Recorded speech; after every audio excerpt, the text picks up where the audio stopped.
ইসলাম এক শান্তির ধর্ম দিয়েছেন। এই শান্তির ধর্ম পালন করবে মানুষ পৃথিবীতেই।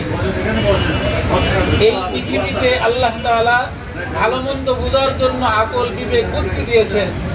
আমরা যেমন সহজেই বিবেক দ্বারা বুঝি, একই স্থানে যদি ময়লা থাকে, পাশে যদি পবিত্র পরিষ্কার থাকে, আকল বা বিবেক বলে তুমি পবিত্র স্থানকে গ্রহণ করো অবস্থান করার জন্য। যে সকল বিষয়গুলো আকল বিবেক দ্বারা সহজেই বোঝা যায়, এ সকল বিষয়ের জন্য আল্লাহ তাআলা নতুন কোনো ফরমান জারি করেন না। কিন্তু যেগুলো বোঝার জন্য মানুষের প্রয়োজন, সে সকল বিষয়গুলো বোঝানোর জন্য আল্লাহ রাসূল প্রেরণ করেছেন। যেগুলো বোঝার জন্য কিতাব প্রয়োজন, আল্লাহ তাআলা আসমান থেকে কিতাব দিয়েছেন। তো আল্লাহ তাআলা আমাদের নবী, বিশ্ব নবী মুহাম্মদ সাল্লাল্লাহু আলাইহি ওয়াসাল্লামকে পাঠিয়েছেন মানুষের সুখের পথ, শান্তির পথ, জান্নাতের পথ দেখানোর জন্য। নবী মুহাম্মদ সাল্লাল্লাহু আলাইহি ওয়াসাল্লাম ব্যবসাকে হালাল ঘোষণা করেছেন। বিশ্ব নবী নিজেও ব্যবসা করেছেন। নবী হাদিসের মাধ্যমে ঘোষণা দিয়েছেন, আত-তাজিরু সুদুকুল আমিনা মা'আন নাবিয়্যিন। নেককার সৎ ব্যবসায়ী কিয়ামতের দিন সিদ্দিকিনদের সাথে হাসরের ময়দানে উপস্থিত হবে। মা'আন নাবিয়্যিনা, নবীদের সাথে হাসর করবে। তো আমরা যেই দোকানে অবস্থান করছি, আল্লাহ তাআলা যেন এই দোকানের মালিককে সৎ ব্যবসায়ী হিসাবে আল্লাহ তাআলা কবুল করেন। বিশ্বনবী মুহাম্মদ সাল্লাল্লাহু আলাইহি ওয়াসাল্লাম ব্যবসায়ী ছিলেন। কোন ব্যবসায়ী যদি নিয়ত করে আমি ব্যবসা করছি বিশ্বনবীর এই সুন্নাতকে পালন করার জন্য, তার ব্যবসার প্রতিটা কাজে আল্লাহ তাআলা তার আমলনামায় সওয়াব দিতে থাকবেন। নবীর সুন্নাত পালন হবে, তার হালাল রুজির ব্যবস্থা হবে, তার সুন্নাত নবীর সুন্নাত পালন করার সওয়াব সে পেয়ে যাবে। জন্য আমাদের নিয়ত করা যে আমি নবীর সুন্নাত পালন করছি। হালাল রুজি পরিবারের মধ্যে শান্তি আনে, নিজের অন্তরের ভিতরে শান্তি আনে, পরকালের জন্য শান্তির একটা মাধ্যম হয়। এর বিপরীত হলো হারাম। হারামে যদিও দুনিয়াতে আছে আরাম, কিন্তু পরকালে আছে এর বিরাম। অশান্তির কোনো শেষ নাই।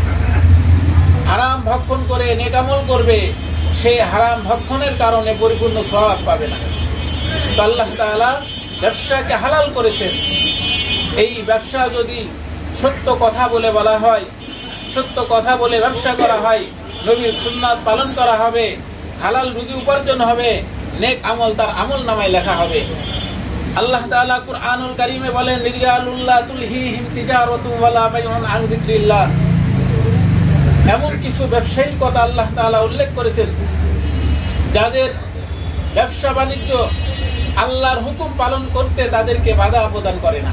ওয়া ইকামিস সালাতি ওয়া ইতাইস যাকাত, আযান হলে নির্ধারিত সময় তারা আল্লাহর ঘর মসজিদে উপস্থিত হয়ে নামাজ পড়ে, মাল বেশি থাকলে যাকাত প্রদান করে। ইয়াখাফুনা ইয়াওমান, তারা এমন এক দিনকে ভয় করে, তাতাকাল্লাবু ফীহিল কুলুব ওয়াল আবসার, যেদিনের ভয়ে মানুষ গুনাহ নিয়ে উপস্থিত হওয়ার কারণে চোখ উল্টাই যাবে। সেই হাসরের ময়দানের ভয়াবহ দৃশ্যকে ভয় করে, আল্লাহর আযাব ও গজবকে ভয় করে তারা হারামকে পরিত্যাগ করে, আল্লাহর বিধান মানে, মাল থাকলে তার যাকাত প্রদান করে। আল্লাহ বলেন, লিয়াজজিয়াহুমুল্লাহু আহসানা মা আমিলু, তারা ব্যবসার মধ্যে যে পরিমাণ মেহনত করবে, দোকানে যে পরিমাণ সময় দিবে, এর থেকে নামাজের জন্য যে সময় ঘাটতি হবে, নেক আমলের জন্য যে সময় ব্যয় করবে, ওয়ায়াসিদাহুম মিন ফাদলি, বাকি সময়ে ব্যবসার মধ্যে আমি এত বরকত দেব যে সারা দিন লাগাতার ব্যবসা করে যারা আয় রোজগার করবে তার থেকে নামাজীদের দোকানে বরকত ভরপুর হয়ে যাচ্ছে। ওয়ায়াসিদাহুম মিন ফাদলি, আল্লাহ বলেন আমি রিজিকের মধ্যে তাদের জন্য বরকতের দরজা খুলে দেব। আল্লাহু ওয়াসিউন আলিম, আল্লাহ প্রশস্ত ভান্ডারের মালিক। এজন্য আমাদের ব্যবসা করা, ব্যবসায়ীর জন্য যেমন মাল সম্পদ পুঁজি, তেমনি ভাবে আমি মনে করি একজন ব্যবসায়ীর জন্য তার ভাষা সুন্দর হওয়া একটা বড় পুঁজি। তার মুখের ভাষা সুন্দর হতে হবে। ফার্সি এক প্রবাদ বাক্য আছে, জবাগিরি মুলুকগিরি, তুমি তোমার মুখের ভাষা মিষ্টি করো, পৃথিবীকে তুমি জয় করতে পারবে। মানুষ তোমার পাগল হয়ে যাবে। একজন কাস্টমার আসলে সে আরো 5 জনকে নিয়ে আসবে, সেই দোকানদারের কথা ভালো, তার ব্যবহার ভালো, তার আখলাক ভালো, তার লেনদেন পরিষ্কার।